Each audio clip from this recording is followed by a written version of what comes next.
손군의 죽음은 자살, 타살, 실족사 무엇일까? 제 생각은 이렇습니다. 이군은 4시 30분에 잠을 깨서 집으로 갔다고 주장해요. 하지만 새로운 목격자들은 3시 40분부터 이들을 보지 못했다고 하니 이상할 노릇입니다. 피의자가 아닌 참고인이 변호사를 대동하고 나타난다? 이런 케이스는 17년 동안 형사생활하면서 딱 한 번 봤는데 30대 업소녀 살인사건이었어요. 중앙대 의대를 다니던 한 전도 유망한 청년이 늦은 밤 친구를 만나러 나갔다가 한강변에서 실종된 지 5일 만에 싸늘한 죽음으로 부모님 곁에 돌아왔습니다. 4월 25일 이른 새벽 한강 반포공원에서는 어떤 일이 있었던 것일까요? 손정민 군은 4월 24일 토요일 밤 10시 30분경 친구 이모 씨의 전화를 받고 술을 마시러 나갑니다. 두 사람은 반포나들목 일명 토끼구를 지나 이 길을 따라 반포 한강공원에 있는 GS25 편의점으로 가서 소주 한 병과 막걸리 2병을 사죠. 이렇게 이동해서 마지막으로 이들이 목격된 장소는 한강 둔치에 있는 바로 이곳이었습니다.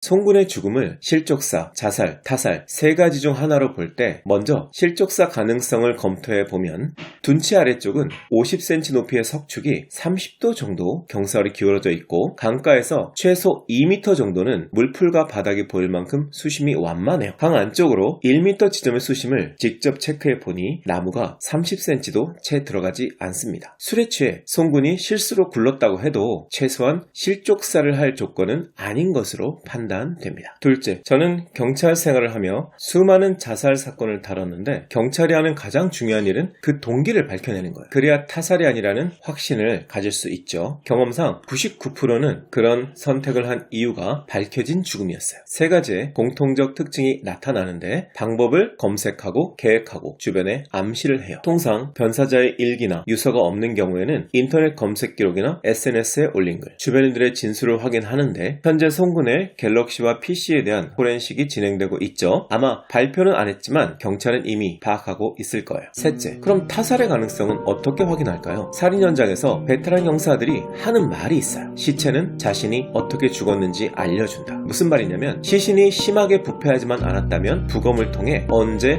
어디서, 어떻게 죽었는지 대략적으로 파악할 수 있다는 거예요. 예를 들어 손군의 시신은 물속에서 발견됐죠? 핵심은 물에 들어가서 죽었냐, 죽어서 물에 들어갔냐인데 이건 쉽게 알 수 있습니다. 사람이 살아있는 상태에서 물에 들어가면 호흡을 할 때 물이 폐와 기타 장기로 들어가는데 그 장기들을 조직 검사하면 플랑크톤이 검출되죠. 반대로 죽은 상태에서 누군가 밀어 넣었다면 생체 반응이 멈춘 상태이기 때문에 물이 장기 깊은 곳까지 도달하지 못해서 플랑크톤이 검출되지 않아요. 현재 국과수에서 2차 정밀 부검 내용을 5월 15일경에 발표할 예정이죠. 따라서 조금만 더 기다리시면 타살 여부도 곧 밝혀질 것입니다.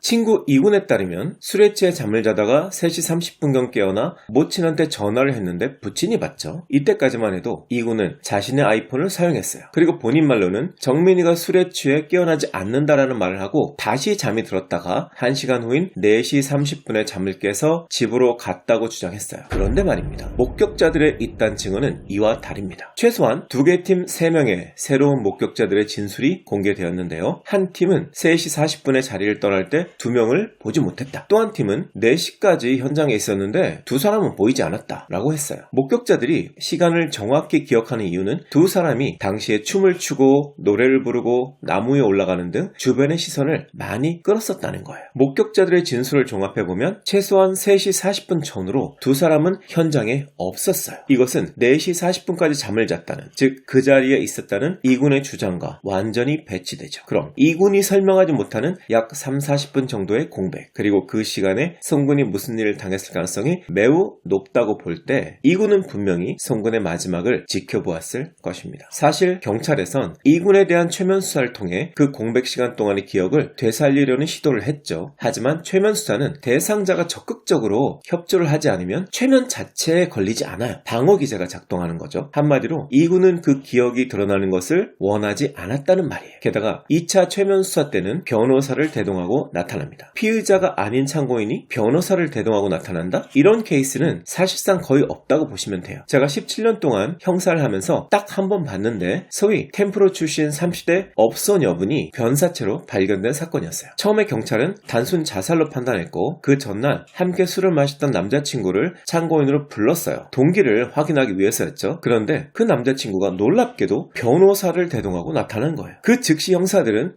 이건 살인사건임을 직감하죠. 결국 자백을 받아 구속시킵니다. 물론 참고인이 변호사를 선임했다고 해서 무조건 범인이라는 말은 아닙니다. 자기 방어를 위해 필요하면 할 수 있는 거죠. 이 부분은 경찰이 추가로 4명의 목격자를 더 확보했기 때문에 수사를 통해 밝혀질 것으로 기대합니다.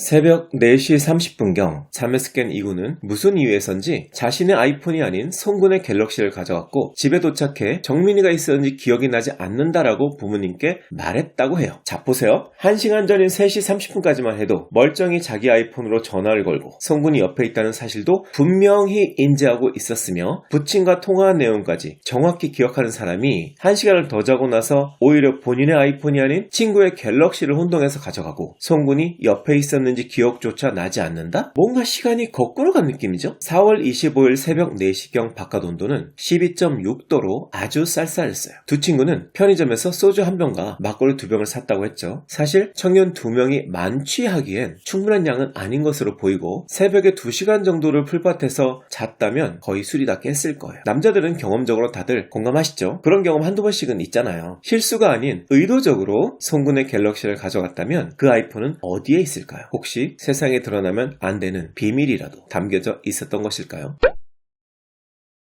이군은 귀가 직후 옷과 신발을 갈아 신고 부모님과 함께 다시 한강공원으로 나섭니다. 이군 측은 손 씨를 찾으러 나간 것이라고 주장하는데 두 가지 의문이 듭니다. 첫째, 그 전에 송군의 부모님께 전화를 걸어 송군이 집에 들어갔는지부터 확인하는 게 순서죠. 하지만 이들은 전화를 하지 않아요. 이들은 손 씨가 집에 들어가지 않았다는 사실을 알고 있기라도 했던 것일까요? 송군 부모님 댁은 사고 현장에서 불과 5분 거리였어요. 반면에 이군 가족들은 강북에 산다고 해요. 송군 부모님이 훨씬 빨리 현장에 나가볼 수 있는 상황이었죠. 이들이 손 씨의 부모님에게 송군의 실종 사실을 알린 건 30여 분이 지난 5시 30분 경이었는데요. 이들이 사건 현장에서 자기들끼리만 비밀스럽게 찾았어야 하는 것은 무엇이었을까요? 아니면 혹시 뭔가를 감추려고 했던 것일까요? 둘째, 이군은 집에 갔을 때 이미 핸드폰이 바뀐 걸 알고 있었죠. 만약 여러분이라면 손 씨를 찾으러 사건 현장에 가기 전에 가장 먼저 무엇을 했을까요? 잃어버린 아이폰으로 전화를 걸어보겠죠. 그런데 놀랍게도 이들이 전화를 건 내역은 발견되지 않았어요. 이것은 무엇을 의미할까요? 셋 중 하나일 겁니다. 손 씨와 아이폰의 위치를 이미 알고 있거나 손 씨와 아이폰을 찾으러 간 것이 아니거나 아니면 우리가 알지 못하는 뭔가를 하기 위해서거나. 송군의 모친은 5시 30분경에 이군의 모친으로부터 송군이 없어진 것 같다는 전화를 받고 나서 바로 아들의 갤럭시로 전화를 걸어요. 송군이 재학 중인 중대의과대학 인스타에 올라온 타임라인을 보면 5시 30분 송군에게 한 차례 전화를 걸었으나 받지 않자 아이쉐어링 앱으로 위치 추적을 2차례 합니다. 첫 번째 좌표 같은 장소는 바로 반포나들목 한강방향 출구였어요. 두 번째 좌표는 반대편 입구 쪽으로 이동한 것으로 나와요. 참고로 이 아이쉐어링 앱은 매우 높은 정확도로 현 위치를 보여준다는 것을 제가 직접 현장에서 시험해봤습니다. 반포나들목 한강방향 출구에 서 있는 상황인데 앱상 위치가 정확히 일치하죠. 자, 지금 송군의 갤럭시는 누가 갖고 있나요? 바로 이군입니다. 그럼 갤럭시가 주머니에 있어서 송군 모친의 전화를 받지 못한 것일까요? 자, 이제 그 시간에 반포나들목을 통과하는 이군의 모습을 보시죠. 송군의 갤럭시를 계속 손에 쥐고 폰을 보고 있습니다. 그렇다면 송군 어머님의 부재중 전화를 확인했을 텐데 왜 콜백하지 않았을까요?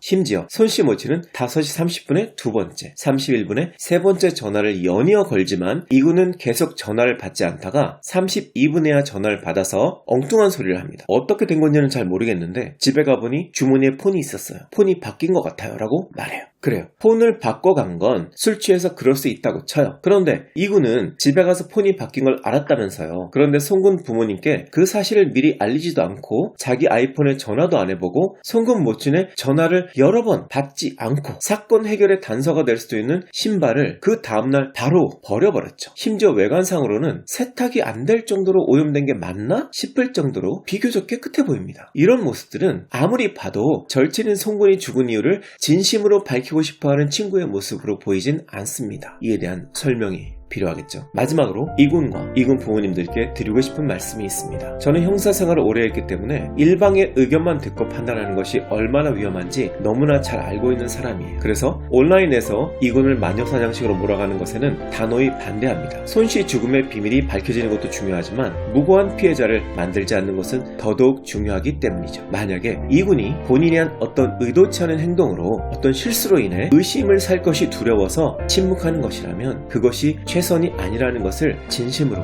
말씀드리고 싶네요. 앞으로 경찰 조사에 성실히 응하신다고 하셨죠. 그렇다면 아마도 경찰관이 거짓말 탐지기 조사에 응하겠냐고 양해를 구할 거예요. 지금까지 행태를 보면 응하지 않을 것으로 예상은 되지만 만약에 이군의 결백을 증명하고 싶으시다면 그리고 아들이 주검으로라도 돌아와줘 고맙다는 손군 부모님 가슴에 맺힌 응어리를 조금이라도 풀어주고 싶다면 최소한 이것만큼은 거부하면 안 된다고 생각합니다. 지켜보겠습니다.